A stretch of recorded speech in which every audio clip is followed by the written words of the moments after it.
Hello, fine people of the internet, this is Lalinda.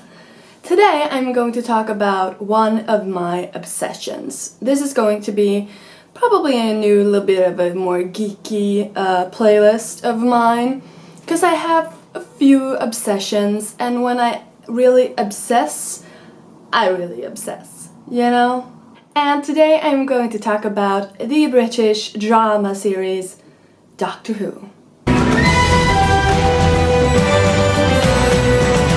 A lot of you know probably already that I am a Whovian, as they say. It's like the Trekkie of Doctor Who. And also I know that a lot of my friends don't know what Doctor Who is all about, so I have to explain it every time I talk about it. And I can't say I sound mentally sane when explaining this, so I probably won't sound very mentally sane explaining this to you either, but I don't care, it's the internet, it's free for all. And so I thought I would do a little bit of a Doctor Who for beginners. You know, the books that were in the 90s that were how to make a homepage for losers? That's not good, that's not nice. How to make a homepage for dummies, which was so much better than losers. Excel for dummies and Word for dummies and Photoshop for dummies and all those books. I don't know if they still exist, maybe they do. Do they? Do you know it? So this is Doctor Who for dummies. I should really copyright that. Doctor Who is a man from a planet called Gallifrey. He is an alien, he is a Time Lord, which is kind of cool, being Lord of Time. And he is 900 plus years old, depending on when in the show you start watching. And I should probably say it's also that he's immortal, sort of. The thing is, this man can regenerate. When he dies, he doesn't die. He regenerates. He just turns into a new person, using his new body with the same mind. This doctor, he can travel in time and space in his little blue box called the TARDIS. That stands for Time and Relative Dimension in Space. Did I get that right? I think I got it right.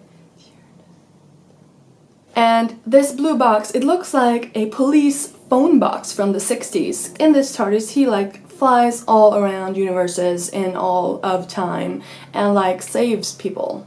He's the superhero of time and space.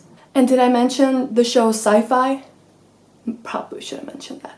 So Doctor Who, this British show, it started airing in the 60s and it aired till the 80s, I think. And those episodes featured the first 8 doctors. And then they went on hiatus for I don't know, 20, 30 years, and then it started over again in 2005 with Doctor Number 9. So that's kind of a little of a backstory.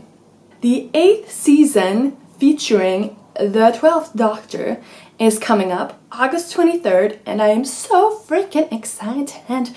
The new trailer came out this week, and it's just you see, I get chills. And also I am a little bit skeptic, and I have mixed feelings about this because I'm still getting over the 10th Doctor, and we've been through the 11th Doctor, which I liked him a lot. And now the 12th is coming, and I don't know. I don't know. I'm excited and I'm scared and all of those things. To celebrate my nerdiness and the upcoming season, I thought I would do a Doctor Who tag. So I took a couple of questions from other Doctor Who tags and I kind of mixed them up in one big batter bowl and make my own. Yeah, because I do that, and now I have my own Doctor Who tag, which you are welcome to steal from me. Let's do this. The first question is, who is your favorite Doctor? And if you've seen my tag video, you know that I am obsessed, overly obsessed with David Tennant. The man is perfect. I mean, I can't even speak about it because it just takes my breath away. Oh, so hot. And the hair, what I would do to ruffle that hair. Whew. Favorite companion?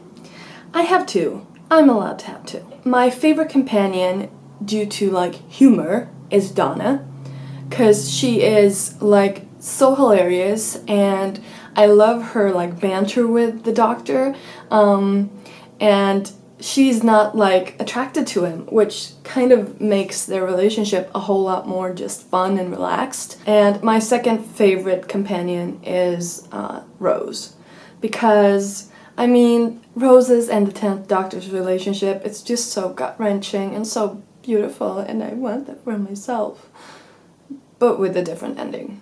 Who is your favorite non-traveling companion? So these companions, they travel around with the Doctor for a certain amount of time until they like die or go into different universes or just like choose to leave. But there are also these non-traveling companions that come and go. And my favorite non-traveling companion is certainly Riversong, because she is like the coolest chick. I know I say that about a lot of chicks, but a lot of chicks are cool. But Riversong kind of tops them all. Hello, sweetie. She's really flirty, that one. I like it. Mm-hmm. Which villain would you not want to run into? Well, let me tell you, I wouldn't like to run into any of those villains because they're pretty creepy, and I do not have a screwdriver or like any sort of device to fight them, so I'll just stay out of their way. The worst one that not even the Doctor can like handle with his sonic or anything are the Weeping Angels. Oh my god, they are so scary. I mean, with the thing and the stuff and the like freezing and the stone stuff, and you know, it's just like the thing with the angels is they can't move if you see them. If anything sees them, they can't move, so they're turned into stone, and then when you don't see them, they move. Like this. Why did you start watching Doctor Who? I owe my obsession of Doctor Who to my brother.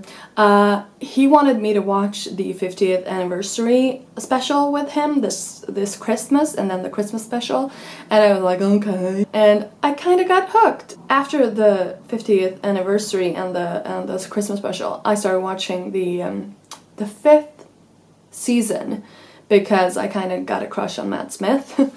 And I saw like 3 or 4 episodes, and then I was like, I don't get anything. So my brother was like, okay, you might want to start watching from New Who, which is like from the 2005.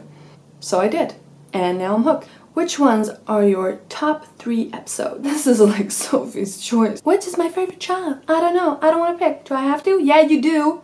I'm gonna count End of Time as 1 episode. It's actually 2, but they're called End of Time Part 1 and Part 2. So I'm going to count it as 1. It's the 10th Doctor's last episodes, and I don't think I've ever cried this much. I mean, after I watched these episodes, I was in grief. I like was in mourning and wearing black for like 2 weeks at least. It was not pretty. My second favorite episode is The Big Bang. I've heard a lot of people say that they don't like this episode because it doesn't make sense, and it kind of doesn't at times. I try to like read, you know, there are thousands upon thousands of people out there who like make reviews and like breakdowns of all the episodes, and so I read through that and tried to like understand what had happened, because there's a lot of back and forth in that episode. But it's a really good episode because there is a lot of stuff going on, and it's a really big episode like history-wise. And my third favorite episode is Silence in the Library, which is the first appearance of Riversong. It is also one of those pivotal moments in the show, and very sad and so much drama. What is your favorite Doctor Who quote? Wibbly wobbly timey wimey. It's like wibbly wobbly. Can I use that every day? I want to use that every day. Wibbly wobbly. Suddenly the Doctor shows up at your door and wants you to go with him. What do you do? Do you go with him? Hell yeah!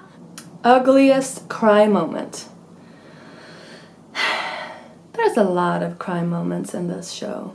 End of Time is the worst cry moment ever. As I said, I went into a sense of mourning. I couldn't start watching like the 11th Doctor because I could not let go of the 10th one. That's like, girls got issues, you know? And also Doomsday. It's the final episode of Rose, and that's really, really sad. And I guess if it's my last chance to say it, Rose Tyler. That's sad. And question number 10. If I am not a Whovian, where should I start? My first episode that I ever watched was Blink, and it is a really good introduction to the Doctor. I mean, it's the first appearance of the Weeping Angels, and the Doctor is not in it that much, but it explains a lot of like the dynamics of how the show works. And Carey Mulligan is in it. I mean, I love Carey Mulligan, so that's a good reason. And also, I think The Girl in the Fireplace is a really good episode to watch, because it also like deals with the future and the past and the traveling in between and paradoxes, and yeah. So that's a really good one. And one of my personal favorites is also Vincent and the Doctor. That is an episode that includes Vincent Van Gogh. And I like when the show like includes like real people that actually existed. There's an episode with Shakespeare. There is one with there's a couple with Winston Churchill, and yeah, so that's kind of a fun thing that they involve. To finish this off, I want to show you like a really nerdy thing. The eyeshadow that I'm wearing is called Tardis.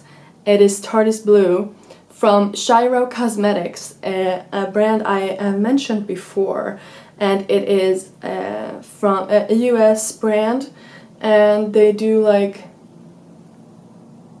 I don't know if this is actually vegan, but a lot of their products are vegan, so that's really good.